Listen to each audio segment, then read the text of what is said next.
롯데그룹 신동빈 회장이 스노우보드 사랑으로 결실을 맺은 그날, 롯데호텔 조리장이 대만까지 날아가 선수단을 위해 특식을 준비해준 그날, 바로 그날 롯데의 이름에 먹칠을 한 사건이 터졌습니다. 김동혁, 고승민, 나승엽, 김세민 4명의 롯데자이언츠 선수들의 불법 원전 도박. 팬들은 분노했고 구단은 무관용을 예고하고 있습니다. 그리고 그룹의 회장님이 직접 징계를 언급했다는 말까지 흘러나왔습니다. 정신이 썩어 빠진 4명의 선수들의 이탈. 이건 단순한 선수 공백이 아닙니다.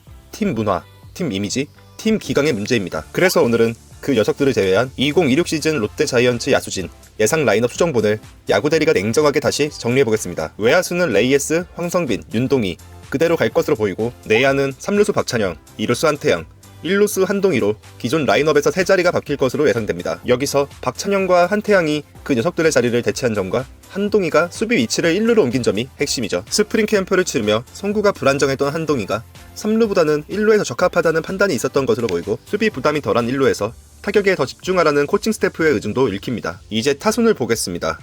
1번 중견수 황성빈, 2번 우익수 윤동희, 3번 좌익수 레이에스, 4번 1루수 한동희, 5번 지명타자 전준우, 6번 3루수 박찬영, 7번 2루수 한태양, 8번 포수 유강남, 9번 유격수 전민재. 이름값만 놓고 보면 기존의 라인업보다 무게감이 다소 가벼워 보입니다. 하지만 타선의 짜임새와 지난 시즌 세부 성적을 들여다보면 마냥 약해졌다고 보기도 어렵습니다. 기존 5번이었던 윤동희가 상위 타선으로 전진 배치되고, 고승민과 나승엽 대신해서 선발 배치된 박찬영과 한태양은 6번과 7번 타순에서 연결고리를 맡을 것으로 보입니다. 고승민의 대체 카드?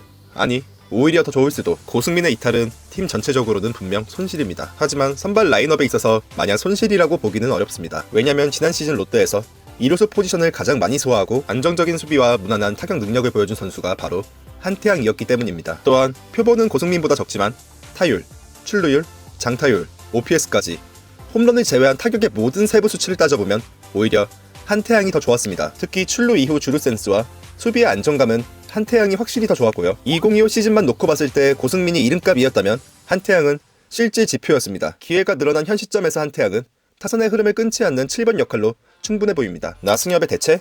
아니, 주전 자리 잡을 기회. 3루수 박찬영. 지난 시즌만 놓고 보면 나승엽보다 더 정제된 스윙 메커니즘, 더 좋은 타구질을 보여줬습니다. 컨택 타이밍이 안정됐고 당겨치는 타구질이 특히나 좋았습니다. 다만 박찬영의 수비는 아직 부족합니다. 그런데 나승엽 역시 수비는 부족합니다. 올 시즌을 앞두고 1루에서 3루로 옮기고 있는데 코치진에서 잘하고는 있다곤 하지만 아직 실전 경험이 많이 부족한 건 사실입니다. 박찬영과 나승엽의 3루 수비력은 솔직히 피차 일반. 그렇다면 타격 페이스가 더 올라온 쪽을 쓰는 게 맞습니다. 비시즌 동안 나승엽의 타격감이 많이 올라왔다지만 지난 시즌 성적만 놓고 보면 누구의 타격감이 더 뜨거운지는 지나가는 꼬마도 알 수 있죠. 이름값과 잠재력에 넘겨준 3루 자리를 다시 돌려받은 걸지도 모르겠네요. 내 외야 백업 공백 문제없음. 외야 백업 김동혁의 공백. 일단 지난 시즌 백업으로 좋은 활약을 보여준 장두성이 있습니다. 그리고 추가적으로 올 시즌 내외야 겸업을 준비하고 있는 손호영도 있습니다. 따라서 외야는 큰 공백이 느껴지지 않을 것으로 보입니다. 내야 백업 김세민 공백? 솔직히 김세민은 이번 비시즌에 김태형 감독이 기대된다고 언급했을 뿐 기존 1군에서는 보여준 것이 없는 선수입니다. 그리고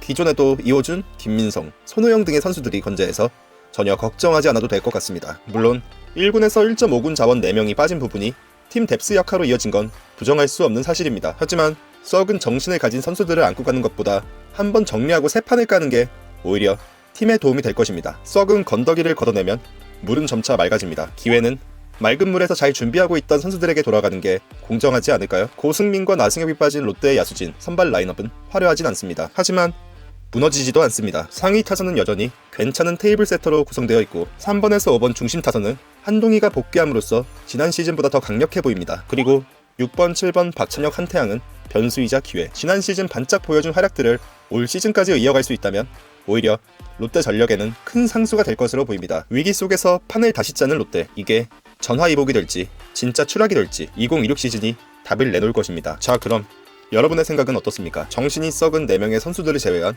야수진 선발 라인업 괜찮아 보이나요? 그리고 야구대리가 예상한 선수들 이외에도 2루수 이호준, 3루수 손호영을 선발로 넣는 방법도 있는데 이 라인업은 어떻게 생각하시나요? 마지막으로 김동혁, 나승엽, 고승민, 김세민의 징계 수위는 어느 정도가 적당하다고 생각하시나요? 여러분의 솔직한 의견을 자유롭게 댓글에 남겨주세요. 이번 롯데의 영상을 만들면서 정말 화가 많이 났는데 다음 영상에는 좋은 소식으로 찾아와 롯데 팬들의 입가에 미소가 번질 수 있기를 바라겠습니다. 오늘 영상 도움이 되셨다면 구독과 좋아요, 알림 설정까지 부탁드리겠습니다. 지금까지 야구대리였습니다.